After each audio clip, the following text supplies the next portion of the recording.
আজি আমালোক এই ভিডিঅ'টোত আলোচনা কৰিম ছেকেণ্ড ইয়াৰৰ ইকনমিক্স বিষয়ৰ অৰ্থাৎ ইকনমিক্স ছাবজেক্টৰ যিসমূহ সিলেবাস আছে, যি দুখন কিতাপ আছে, তাত কিমান মাৰ্ক থাকে নাথাকে।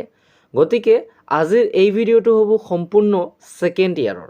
যিসমূহ ছাত্ৰ ছাত্ৰীয়ে এইবাৰ ফাৰ্ষ্ট ইয়াৰৰ পৰা ছেকেণ্ড ইয়াৰত উঠিব, তেওঁলোকৰ কাৰণে এই ভিডিঅ'টো বহুত ইম্পৰ্টেণ্ট হ'ব। আৰু বহুত ইম্পৰ্টেণ্ট হ'ব সেইসকল ছাত্ৰ ছাত্ৰীয়ে যিসমূহ ছাত্ৰ ছাত্ৰীৰ ইকনমিক্স ছাবজেক্টটো আছে। তো আমালোক বেছি দেৰি নকৰি ভিডিঅ'টো আৰম্ভ কৰি আছোঁ। তো যিহেতু আজি আমাৰ প্ৰথমটো ভিডিঅ' ছেকেণ্ড ইয়াৰৰ, সেইকাৰণে আজি আমি কেৱল মাত্ৰ ইকনমিক্স ছাবজেক্টৰ কিতাপসমূহৰ নাম, কিমান মাৰ্ক থাকে নাথাকে সেইসমূহ আলোচনা কৰিম। ঠিক আছে। তো প্ৰথমতে তোমালোকে দেখি লোৱা কি ইকনমিক্স। ঠিক আছে, ইকনমিক্স ছাবজেক্ট হয়তো বহুতৰে আছে। তো ইকনমিক্স ছাবজেক্টটো আহি গ'ল। তাৰপিছত ইকনমিক্স ছাবজেক্টটোত এতিয়া মাৰ্ক কিমান থাকে? আগত আছিল 100 মাৰ্ক। আগত কিমান মাৰ্কৰ পৰীক্ষা দিব লাগিছিল? 100 মাৰ্কৰ। কিন্তু এতিয়া আৰু 100 মাৰ্ক দিব নালাগে। ঠিক আছে। বহুতে হয়তো ফাৰ্ষ্ট ইয়াৰতে জানি গৈছা যে এইবাৰৰ পৰা আৰু 100 মাৰ্কৰ পৰীক্ষা নহয়। সেইকাৰণে তোমালোকৰ 80 মাৰ্কৰ পৰীক্ষা হ'ব। 80 মাৰ্কৰ পৰা 100ৰ পৰা 80 গ'ল, এতিয়া 20 মাৰ্ক ক'ত আহিল? 20 মাৰ্ক ক'ত গ'ল? গতিকে 20 মাৰ্ক থাকিব তোমাৰ প্ৰজেক্টৰ ওপৰত। গতিকে এইটোক মই পি দি বুজাইছোঁ। ঠিক আছে, প্ৰজেক্টৰ ওপৰত থাকিব। ঠিক আছে, তোমাৰ প্ৰজেক্টৰ ওপৰত থাকিব 20 মাৰ্কছ আৰু তোমাৰ কিতাপত থাকিব 80 মাৰ্কছ। ঠিক আছে। তো এতিয়া আমালোক আহোঁ কিতাপৰ বিষয়ে। কিতাপৰ নাম তোমাৰ সমষ্টিবাদী অৰ্থনীতি। কি? সমষ্টিবাদী অৰ্থনীতি। এই কিতাপখনত 40 মাৰ্ক থাকে। কিমান মাৰ্ক? 40 মাৰ্ক। আৰু এখন কিতাপ আছে তোমাৰ ছেকেণ্ড ইয়াৰত ইকনমিক্সৰ, ভাৰতৰ অৰ্থনৈতিক উন্নয়ন। কি কি কিতাপ আছে? তোমাৰ সমষ্টিবাদী অৰ্থনীতি আৰু ভাৰতৰ অৰ্থনৈতিক উন্নয়ন। 40 প্লাছ কিমান হ'ল? 80। এই দুখনতে 80 হ'ল আৰু বাকী থাকে কিমান? 20। সেই 20 মাৰ্ক তোমাৰ থাকিব ক'ত? 20 মাৰ্ক থাকিব তোমাৰ প্ৰজেক্টৰ ওপৰত। ঠিক আছে। তাৰপিছত কি আহিব তোমাৰ? সমষ্টিবাদী অৰ্থনীতিৰ অৰ্থ।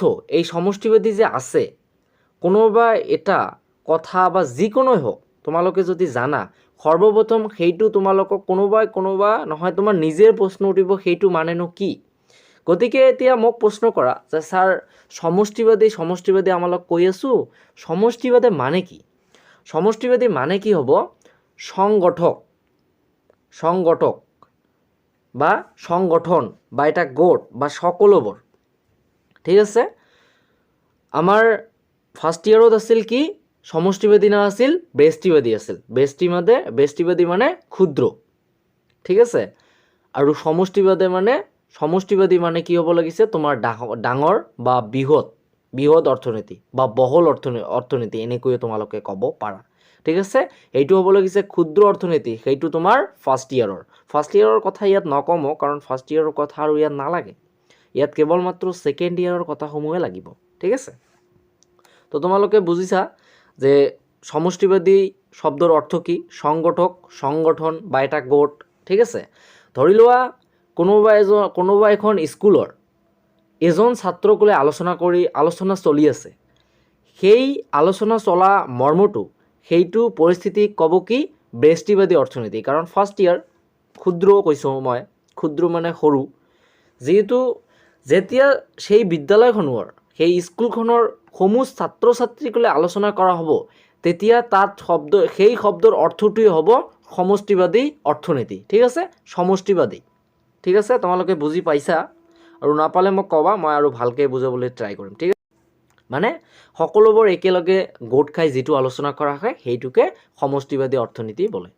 যিহেতু আজি প্ৰথম, সেইকাৰণে মই তোমালোকক ইমান নোট দিয়া নাই, আজি আৰু বুজাই আছোঁ তোমালোকক। ঠিক আছে। তো সমষ্টিবাদী অৰ্থ তোমালোকে বুজি পাইছা। সমষ্টিবাদী অৰ্থনীতি এই কিতাপখনত যে 40 মাৰ্কছ আছে, এই 40 মাৰ্ক এই 40 মাৰ্কৰ এই কিতাপখনৰ যিটো চিলেবাছ আছে, সেই চিলেবাছটো মই তোমালোকক কৈ দি আছোঁ। প্ৰথমতে কি থাকিব তোমাৰ সমষ্টিবাদী অৰ্থনীতিৰ ধাৰণা, জাতীয় আয়, মুদ্ৰা আৰু বেংক ব্যৱস্থা, তাৰপিছত আয় নিৰ্ধাৰণ, তাৰপিছত চৰকাৰী কাৰ্যাৱলী আৰু ইয়াৰ পৰিষদ, তাৰপিছত মুক্ত অৰ্থনীতি। এই কেইটা পাৰ্ট তোমাৰ সমষ্টিবাদী অৰ্থনীতিৰ কিতাপত আছে। মই আজি এটা কিতাপৰ পাঠসমূহ কৈ দিম আৰু যিটো 2 নম্বৰ আছে ভাৰতৰ অৰ্থনৈতিক উন্নয়ন, এইটো মই বেলেগ এটা ভিডিঅ'ত তোমালোকক কৈ দিম, ঠিক আছে। এতিয়া যদি কোনোবা ছাত্ৰ বা ছাত্ৰীয়ে মোক প্ৰশ্ন কৰে যে ছাৰ আমাৰ এই কিতাপখনত 40 মাৰ্ক আছে, এই 40 মাৰ্ক কি আমাৰ এই সিলেবাসখন মানে এই পাৰ্টসমূহত কি ভাগ কৰা আছে যে এইটোত 10 আহিব, এইটোত 20 আহিব, এইটোত 30 আহিব, এনেকৈ কি ভাগ কৰা আছে নেকি? এনেকৈ ভাগ কৰা নাই, ঠিক আছে।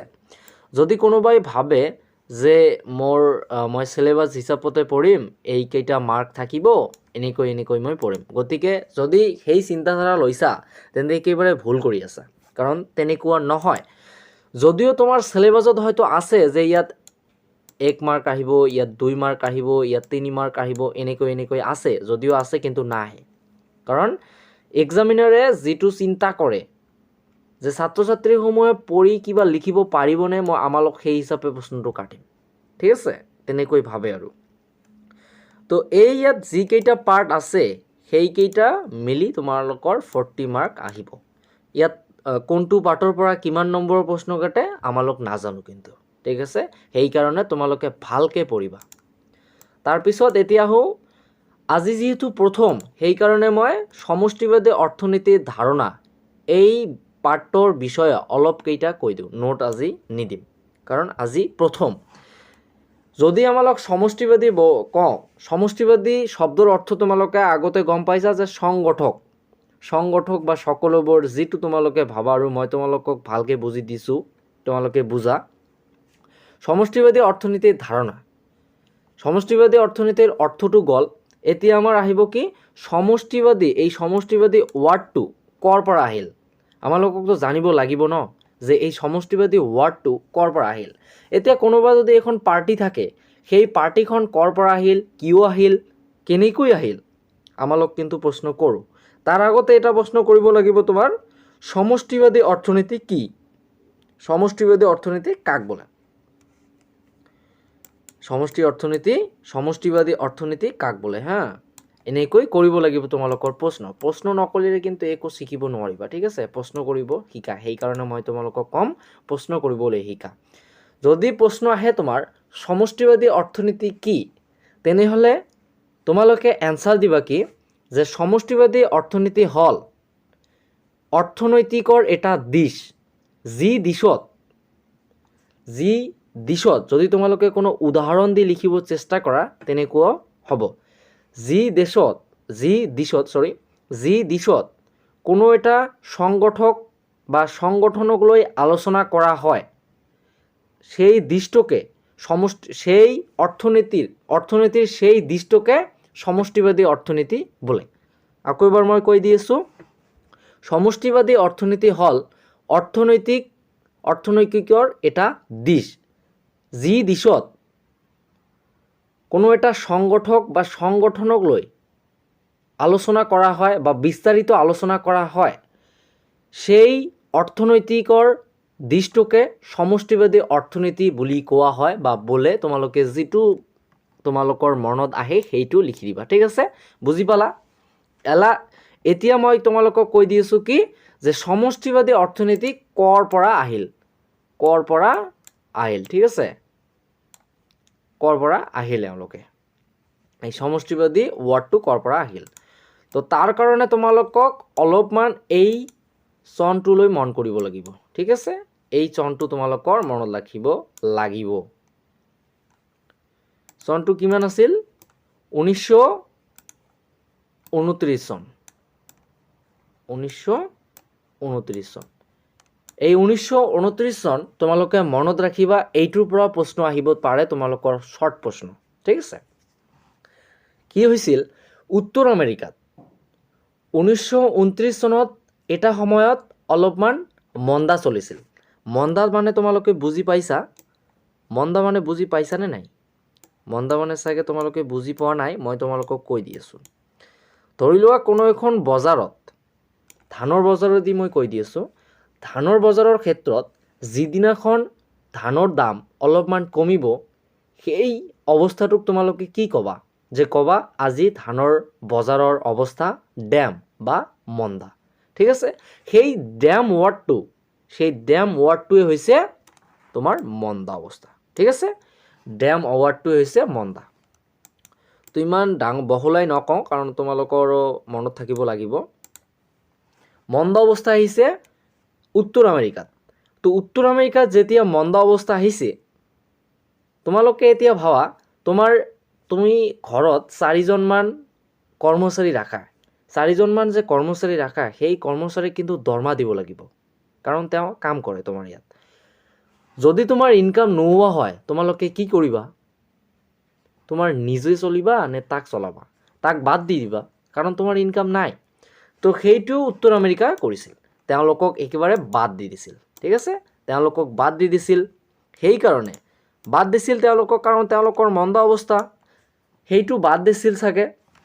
তাৰপিছত সেই প্ৰভাৱটো, তেওঁলোকৰ যে মন্দা অৱস্থা আছিল, সেই প্ৰভাৱটো আমাৰ ভাৰতবৰ্ষত আহি পৰিছিল। ভাৰতবৰ্ষত আহি পৰাৰ কাৰণে তেওঁলোকে আমাৰ ভাৰতবৰ্ষ উত্তৰ আমেৰিকাৰ পৰা ধৰি লোৱা যিকোনো এটা বা যিকোনো এটা বস্তু আনিবলৈ গৈছে।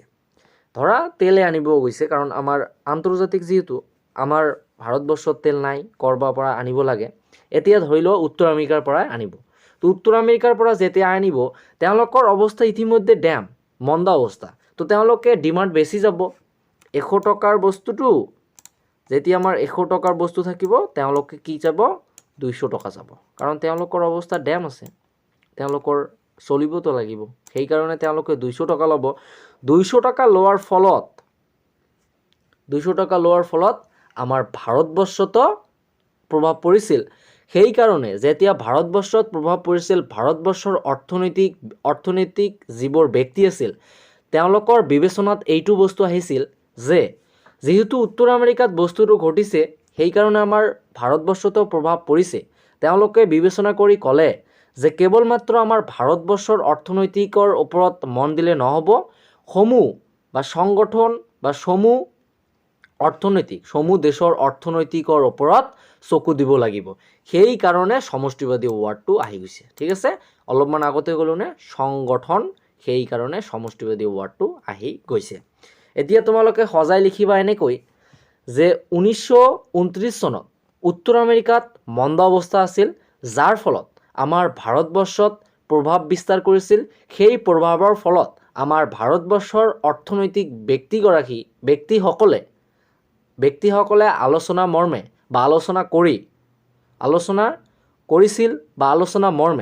আলোচনা কৰি অৰ্থনীতিকক জনাইছিল যে কেৱল আমাৰ ভাৰতবৰ্ষৰ অৰ্থনীতিকৰ ওপৰত চকু দিলে নহ'ব, গোটেই দেশৰ বা সকলোবোৰ অৰ্থনীতিকৰ ওপৰত চকু দিব লাগিব। সেইকাৰণে সমষ্টিবাদী অৰ্থনীতিৰ ৱৰ্ডটো আহিছে। ঠিক আছে? তো ছাত্ৰ ছাত্ৰীসকল, মই আশা কৰোঁ তোমালোকক মই এই ভিডিঅ'টোৰ পৰা কিবা বুজাব পাৰিছোঁ। যদি তোমালোকৰ কিবা কনফিউজন থাকে, তেন্তে মোক কমেণ্ট কৰিব পাৰিবা। ঠিক আছে? তো ছাত্ৰ ছাত্ৰীসকল, আজিৰ ভিডিঅ'টো মই ইয়াতে সমাপ্ত কৰিব বিচাৰিছোঁ।